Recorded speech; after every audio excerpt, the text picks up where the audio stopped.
নমস্কার বন্ধুরা, তোমাদের সকলকে ডেস্টিনেশন কি ইউটিউব চ্যানেলে স্বাগত। আজকে আমরা এনটিপিসি পরীক্ষার আরও একটি পিওয়াইকিউ নিয়ে আলোচনা করব এবং এই পিওয়াইকিউটি 7ই জানুয়ারি 2021-এ পরীক্ষাটি হয়েছিল এবং সিবিটি 1-এর প্রশ্নপত্র। ঠিক আছে, দেখো প্রথমেই যে প্রশ্নটি রয়েছে, ভারতীয় মহাকাশ কর্মসূচির জনক কাকে বলা হয়? বিক্রম শেঠ, অনুজ লাল, বিক্রম সারাভাই নাকি আদিত্য সারাভাই? আশা করি উত্তরটা সকলেই জানো, বিক্রম সারাভাই। কিন্তু কেন বলা হয়, দেখো আজকে আমরা একটা সংস্থা চিনি আমাদের যে স্পেস রিসার্চ নিয়ে, সেটা হচ্ছে ইসরো।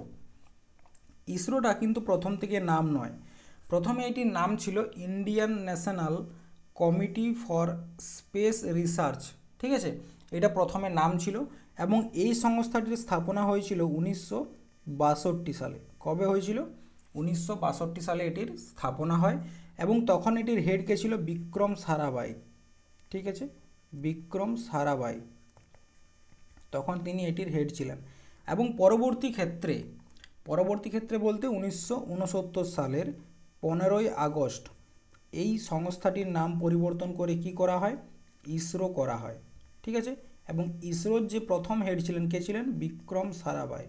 এই একটা জিনিস মনে রাখবে এবং বিক্রম সারাভাইকেই তার জন্য ভারতের যে মহাকাশ কার্যক্রম আছে তার জনক বলা হয়।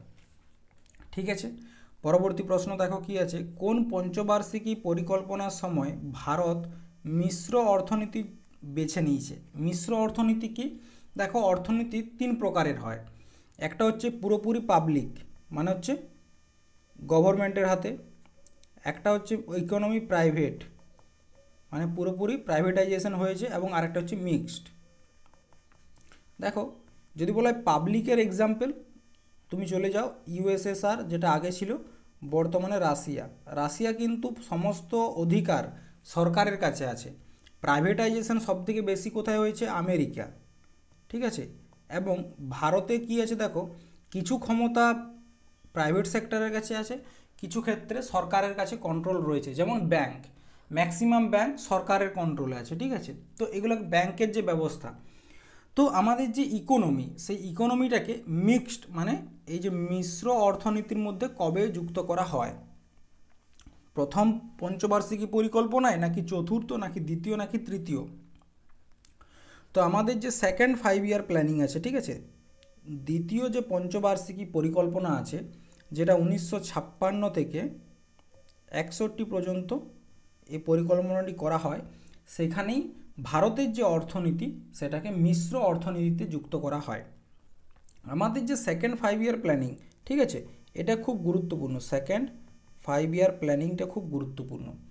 এই সেকেন্ড 5 ইয়ার প্ল্যানিংয়েই 2 অক্টোবর 1959 এই দিনে রাজস্থানের নাগর বলে একটা জায়গা আছে, সেখানে প্রথমবার ত্রিস্তরীয় পঞ্চায়েত ব্যবস্থা গড়ে উঠেছিল। এবং এই যে সেকেন্ড 5 ইয়ার প্ল্যানিং রয়েছে, এটার মডেলটা কে বানিয়েছিল? এটাও খুব গুরুত্বপূর্ণ প্রশ্ন আসে। পিসি মহালনোবিস। কে? পিসি মহালনোবিস। ঠিক আছে, তিনি এটির মডেলটা বানিয়েছিলেন। এবং দ্বিতীয় যে 5 ইয়ার প্ল্যানিং আছে, সেই দ্বিতীয় 5 ইয়ার প্ল্যানিংয়ে ভারতবর্ষের 3টি জায়গাতে খুব গুরুত্বপূর্ণ ইন্ডাস্ট্রি গড়ে ওঠে। একটা হচ্ছে ভিলাই, ঠিক আছে, একটা হচ্ছে তোমার রাউরকেল্লা, আর একটা হচ্ছে দুর্গাপুর। ঠিক আছে, দুর্গাপুর স্টিল কারখানা। এই যে 3টে ইন্ডাস্ট্রি গড়ে উঠলো, এটা কিন্তু ভারত একা করতে পারেনি, তার জন্য বিদেশ থেকে সহায়তা বা হেল্প নিতে হয়েছে। তো ভিলাইয়ের যে ইন্ডাস্ট্রি, এটাকে গড়ে তোলার জন্য কে হেল্প করেছিল? ইউএসএসআর, যেটা বর্তমানে রাশিয়া। রাউরকেল্লা অর্থাৎ উড়িষ্যাতে যেটা রয়েছে, সেটাতে হেল্প করেছিল জার্মানি।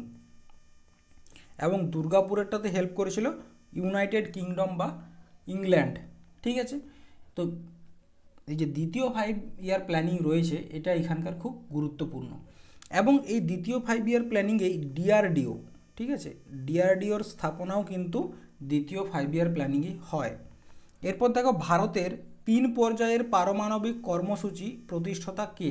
ঠিক আছে, কে কস্তুরী রঙ্গন, বিক্রম সারাভাই, ডক্টর হোমি বাবা নাকি এপিজে আব্দুল কালাম? তো ভারতের যে নিউক্লিয়ার প্রোগ্রাম আছে তার প্রবর্তক হচ্ছে ডক্টর হোমি বাবা, ঠিক আছে। এবং ডক্টর হোমি বাবাকে ভারতীয় যে নিউক্লিয়ার প্রোগ্রাম আছে, ঠিক আছে, ভারতের নিউক্লিয় প্রোগ্রামের জনক কাকে বলা হয়? ডক্টর হোমি বাবাকে।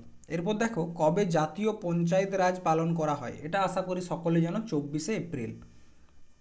নেক্সট কি রয়েছে, নিচের কোন শহরটি সোনালী চতুর্ভুজ হাইওয়ে জালের অংশ নয়? হায়দ্রাবাদ, কলকাতা, দিল্লি, মুম্বাই। তো এখানে অ্যান্সার হচ্ছে হায়দ্রাবাদ, কারণ আমাদের যে মেন 4টা শহর আছে সেই 4টা শহরকেই সোনালী চতুর্ভুজ যে হাইওয়ে জাল আছে সেটি কানেক্ট করে। কোন কোন 4টি? কলকাতা, দিল্লি, মুম্বাই, চেন্নাই, ঠিক আছে। এরপর দেখো ভারতের জাতীয় কংগ্রেসের প্রথম মুসলিম সভাপতি কে?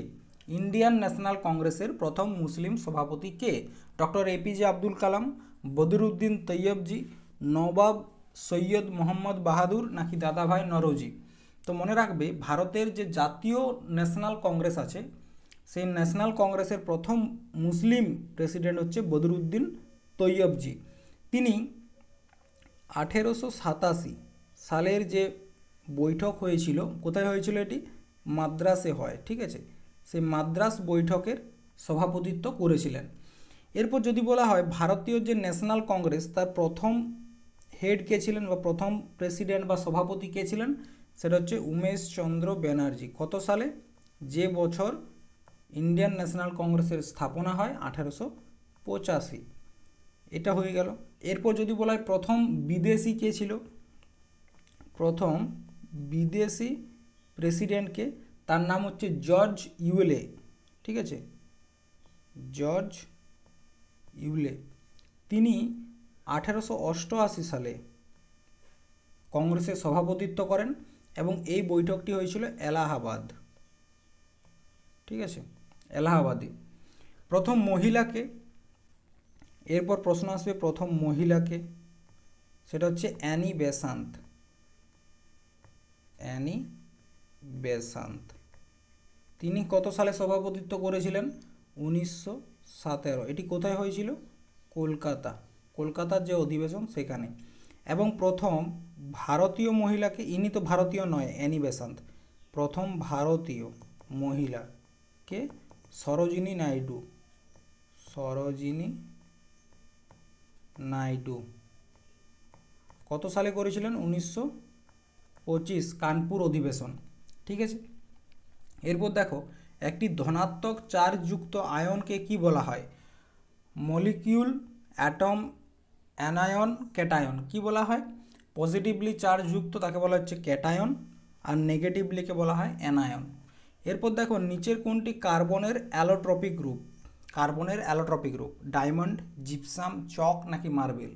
তো কার্বনের অ্যালোট্রপিক গ্রুপ হচ্ছে ডায়মন্ড, জানোই কার্বন থেকে ডায়মন্ড হয়। এরপর দেখো মহাত্মা গান্ধী লর্ড আরউইনকে তার চিঠিতে কতটি দাবি করেছিলেন যার মধ্যে কিছু সম্মত হয়েছিল এবং গান্ধী আরউইন চুক্তি নামে পরিচিত ছিল? 10টি, 13টি, 12টি নাকি 11? তো গান্ধী ইরউইন প্যাক্ট, সেখানে গান্ধীজি 11টি দাবি রেখেছিলেন। তার মধ্যে কয়েকটি দাবি পূরণ হয়, কয়েকটি হয়নি। এবং তার মধ্যে একটি গুরুত্বপূর্ণ দাবি ছিল কি? নুনের উপর যে কর, নুন কর বহিষ্কার, ঠিক আছে, এইটি একটি গুরুত্বপূর্ণ দাবি ছিল। এবং গান্ধী ইরউইন প্যাক্ট বা গান্ধী ইরউইন যে সমঝোতা সেটা কবে হয়েছিল? 5ই মার্চ 1931 এই তারিখে হয়েছিল। এবং এটির মধ্যস্থতা, এই যে সমঝোতা বা এগ্রিমেন্ট, এটার মধ্যস্থতা করেছিল কে? তেজ বাহাদুর সাপ্রু। কে করেছিল? তেজ বাহাদুর সাপ্রু। আরেকজনকার নাম কে ছিল? জয়কর। এই দুজন কিন্তু গান্ধী ইরউইন প্যাক্টের মধ্যস্থতা করেছিল। এরপর দেখো দ্বিতীয় বিশ্বযুদ্ধে ক্ষতিগ্রস্ত দেশগুলোতে শিশু ও মায়েদের জরুরি খাদ্য ও স্বাস্থ্যসেবা প্রদানের জন্য জাতিসংঘ, ইউনাইটেড নেশন কোন সংস্থা তৈরি করেছিলেন? ইউনেস্কো, আইএমএফ, ইউনিসেফ নাকি WHO? তো দ্বিতীয় বিশ্বযুদ্ধের পর কোনটা করেছিলেন? ইউনিসেফ, ঠিক আছে। ইউনিসেফের গঠন করা হয় 1946 সালে, ঠিক আছে, বোঝা গেছে। এরপর দেখো ইউনেস্কো, এগুলো তো তোমাদেরকে অলরেডি আলাদা আলাদা ক্লাস করে করানো হয়েছে, তোমরা যদি তাও না করো সেটা আর কি বলবো। 1945 ফার্স্ট এপ্রিল, না 1945 ফার্স্ট এপ্রিল নয়, 1945, ঠিক আছে, ইউনেস্কো। এরপর দেখো ভারত সরকার নিম্নলিখিত কোন গ্রামীণ আবাসন প্রকল্পকে প্রধানমন্ত্রী গ্রামীণ আবাস যোজনায় পুনর্গঠন করেছেন? মানে গ্রামীণ যে যোজনা, কিসের জন্য? আবাস যোজনা, মানে যেখানে ঘর দেওয়া হয়, তোমরা সকলেই সেটা জানো। তো সেটার আগে কি নাম ছিল, এখন কি নাম হয়েছে? এখন নাম হয়েছে প্রধানমন্ত্রী গ্রামীণ আবাস যোজনা। তো এটার পূর্ববর্তী নামটা কি সেটা জানতে চেয়েছে। জহর গ্রাম সমৃদ্ধি যোজনা, ইন্দিরা আবাস যোজনা, দীনদয়াল অন্তোদয় যোজনা, এটা হচ্ছে দীনদয়াল, ঠিক আছে, অন্তোদয় যোজনা, নাকি রাজীব আবাস যোজনা? তো দেখো সেটা কি নাম ছিল? ইন্দিরা আবাস যোজনা, যেটার নাম পরিবর্তন করা হয় কবে? 2016 সালে নাম পরিবর্তন করে, এপ্রিলের 1 তারিখ এটা, হ্যাঁ, নাম পরিবর্তন করে কি করা হয়? প্রধানমন্ত্রী গ্রামীণ আবাস যোজনা। আচ্ছা, এই যে ইন্দিরা আবাস যোজনা, এটার প্রচলন কত নাম্বার 5 ইয়ার প্ল্যানিংয়ে হয়? এটা কিন্তু খুব গুরুত্বপূর্ণ, মনে রাখবে 7 নাম্বার যে 5 ইয়ার প্ল্যানিংটা রয়েছে সেখানেই কিন্তু আবাস যোজনা চালু হয় 1985 সালে, ঠিক আছে। এরপর দেখো পৃথিবীর সবচেয়ে ব্যস্ততম সমুদ্রপথ কোনটি? The North Pacific sea route, the South Pacific sea route, নাকি the North Atlantic sea route, নাকি the Cape of Good Hope sea route? তো দেখো প্রথমত বলে রাখি, the Cape of Good Hope এটা কোথায় অবস্থিত? সাউথ আফ্রিকাতে অবস্থিত, ঠিক আছে, সাউথ আফ্রিকাতে অবস্থিত। এরপর দেখো ব্যস্ততম সমুদ্রপথ হচ্ছে তার নর্থ আটলান্টিক, এবং নর্থ আটলান্টিকটা কিসের মতন দেখতে? ইংরেজি অক্ষর এসের মতো দেখতে, পরীক্ষায় প্রশ্ন আসে। এরপর দেখো ভারত কবে প্রথম পরমাণু বোমা পরীক্ষা করেছিল? প্রথম পরমাণু পরীক্ষা 1981, 69, 74 নাকি 76? তো 1974 সালে প্রথমবার পরমাণু পরীক্ষা করে ভারতের, কোথায়? পোখরান। দ্বিতীয়টাও কিন্তু পোখরানেই হয়েছিল, রাজস্থানের, ঠিক আছে। এবং এই যে পরীক্ষাটি ছিল এটির কি নাম ছিল? স্মাইলিং বুদ্ধা, স্মাইলিং বুদ্ধা, ঠিক আছে, এটা ছিল কোড নাম। আমাদের যে দ্বিতীয় মানে পরমাণু পরীক্ষা হয়েছিল, যেটা 1998 সালে হয়েছিল, দ্বিতীয় পরমাণু পরীক্ষা, এটার কি নাম ছিল? অপারেশন শক্তি, অপারেশন শক্তি, ঠিক আছে। এরপর দেখো নিচের কোনটি কম্পিউটারের উপাদান নয়? Memory, CPU, ALU, paper. তো এখানে প্রশ্ন দেখে বোঝা যাচ্ছে যে পেপারটা কিন্তু কম্পিউটারের উপাদান নয়। এরপর দেখো কোন ধরনের দূষণের কারণে শ্বাসযন্ত্রের সাথে সম্পর্কিত বিভিন্ন রোগ হয়? শব্দ দূষণ, ভূমি দূষণ, বায়ু দূষণ, নাকি জল দূষণ? তো মনে রাখবে যে শ্বাসযন্ত্রের সাথে রিলেটেড যদি কোনো ডিজিজ হয় তার জন্য কি দরকার? বায়ু দূষণটা গুরুত্বপূর্ণ, মানে বায়ু দূষণের কারণেই আমাদের যে রেসপিরেটরি বা শ্বাসযন্ত্রের যেসব রোগ হয় সেগুলো হয়ে থাকে। শ্বাসযন্ত্রের কয়েকটি রোগ, যেমন তার মধ্যে একটা আছে লাং ক্যান্সার, ঠিক আছে, লাং ক্যান্সার, এটাও কিন্তু শ্বাসযন্ত্রের হয়। তাছাড়া কি রয়েছে? অ্যাস্থমা, ঠিক আছে, সিওপিডি, সিওপিডি, যার সম্পূর্ণ নাম কি? Chronic obstructive pulmonary disease. আচ্ছা, জল দূষণের ফলে কি কি রোগ হয়? ডায়রিয়া, টাইফয়েড, ঠিক আছে। এরপর দেখো পরিবেশ ও বনের প্রেক্ষাপটে WCCB এটির সম্পূর্ণ নাম কি? তো দেখো এখানে একটু ভুল হয়েছে, অপশানটা দেওয়া নেই, সেটা হচ্ছে কি, এটার সম্পূর্ণ নাম হচ্ছে ওয়াইল্ড লাইফ, ঠিক আছে, ওয়াইল্ড লাইফ কন্ট্রোল, ঠিক আছে, crime control bureau, crime control bureau, ঠিক আছে। এইটা একটু অপশানটা দেওয়া নেই আর কি, এখানে ক্রাইম হবে, এখানে ওয়ার্ল্ড দেওয়া আছে তো এখানে একটু মিস্টেক হয়েছে, টাইপ মিস্টেক। এরপর দেখো 287 ইলেকট্রন কনফিগারেশন আছে এমন একটি মৌলের নাম? Helium, chlorine, carbon, hydrogen. 287 কার আছে? ক্লোরিনের আছে। নেক্সট 2011 সালের আদমশুমারি অনুসারে কোন রাজ্যের জনসংখ্যা সবচেয়ে বেশি? এটা আশা করি সকলেই জানো, জনসংখ্যার দিক থেকে হাইস্ট রয়েছে উত্তরপ্রদেশ। এবং এখান থেকে এই প্রশ্নগুলো এখন আর আসে না। যেমন ধরনের প্রশ্ন আসে সেটা হচ্ছে 2011 যে সেন্সাস বা জনগণনা, এটা কততম জনগণনা? মনে রাখবে 15তম জনগণনা। এবং এটির যে আয়ুক্ত বা হেড কে ছিল? সি চন্দ্রমৌলি। কে হেড ছিলেন? সি চন্দ্রমৌলি। এই ধরনের প্রশ্নগুলো এখন আসছে, ঠিক আছে। এবং জনঘনত্বের দিক থেকে সর্বপ্রথম কে রয়েছে? জনঘনত্ব, সেটা হচ্ছে বিহার জনঘনত্বের দিকে প্রথম। এরপর দেখো রোল অ্যাক্ট আইন কোন সালে পাস হয়? 1919, 20, 21, 22। তো এটার অ্যান্সার হচ্ছে 1919। এবং এই রোল অ্যাক্ট আইনের কারণেই কিন্তু কি হয়েছিল? জালিয়ানওয়ালাবাগের হত্যাকাণ্ড।